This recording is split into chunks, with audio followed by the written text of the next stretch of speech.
Senate Republicans elected South Dakota's John Thune to replace Mitch McConnell as the new majority leader.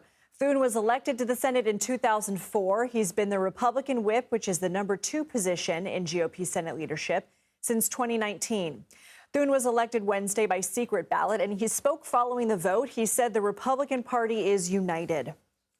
We have a mandate from the American people, a mandate not only to clean up the mess left by the Biden-Harris-Schumer agenda, but also to deliver on President Trump's priorities.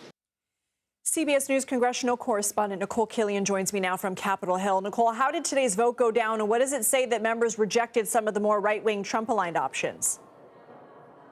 Well, I think what it says is that they're going with the option that they feel is best suited to lead the Senate. And the reality is that Senator John Thune is someone who was Leader McConnell's deputy, someone who has been in leadership for some time now. So he has kind of those deep ties with rank and file members, has forged relationships. And that's really what he kind of leaned heavily into, in addition to also trying to tout, to the extent possible, ways in which he would try to advance the Trump agenda. So putting that all together is kind of why John Thune, who is currently the minority whip, rose to the top. As far as Rick Scott, even though, yes, he had the support of allies from the president-elect, it's notable that the president-elect did not make an endorsement in this race.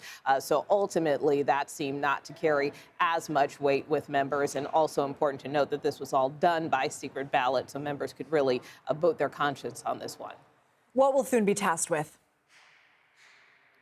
Well, obviously, as he made clear in his press conference earlier today, he will be tasked with implementing the president-elect's agenda. And, Senate Republicans, House Republicans are trying to operate in lockstep with the president-elect. In fact, they strategized with him here on Capitol Hill over the summer. So while the president-elect was here earlier today meeting with House Republicans, it's not the first time that he has powwowed with lawmakers. And at the time of that summer meeting, much of that was on strategizing for this 100-day agenda that Republicans in both chambers hope to implement, whether that is extending the Trump tax cuts, focusing on energy policy and energy independence, educational choice. Those are key priorities and prongs of the Republican agenda, in addition to border security. So that is something where both House Republicans and Senate Republicans hope to work off of in terms of, priorities that they want to try to implement on day one.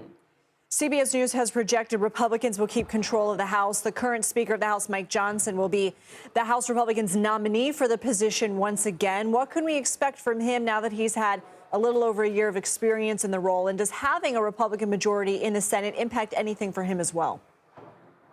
Well, I think in terms of Speaker Mike Johnson, and keep in mind that, the formal process of electing him as Speaker will take place in earnest early next year in terms of, what we witnessed in past Speaker races where you have that voice vote on the House floor. This was kind of more procedural in terms of laying that groundwork to make him the nominee for that post. But certainly, he has tried to toe the line between various factions of his party. He spent a lot of time on the campaign trail, not just with the president-elect, but also campaigning on the part of members. So many of them feel that he does deserve another chance to continue to hold the gavel, especially given that Republicans have now retained the majority. I would note that we are also hearing from House Minority Leader Hakeem Jeffries, who, was holding out hope and acknowledged there were a lot of too close to call races out there, but has since now issued a statement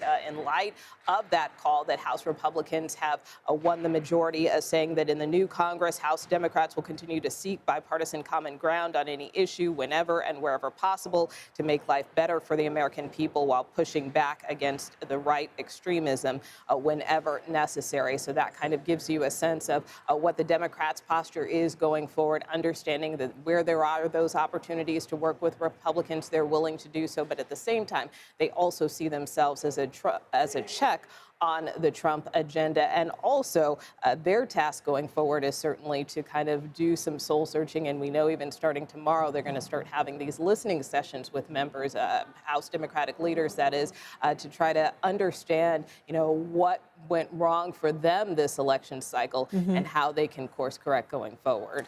Nikole Killion, thank you.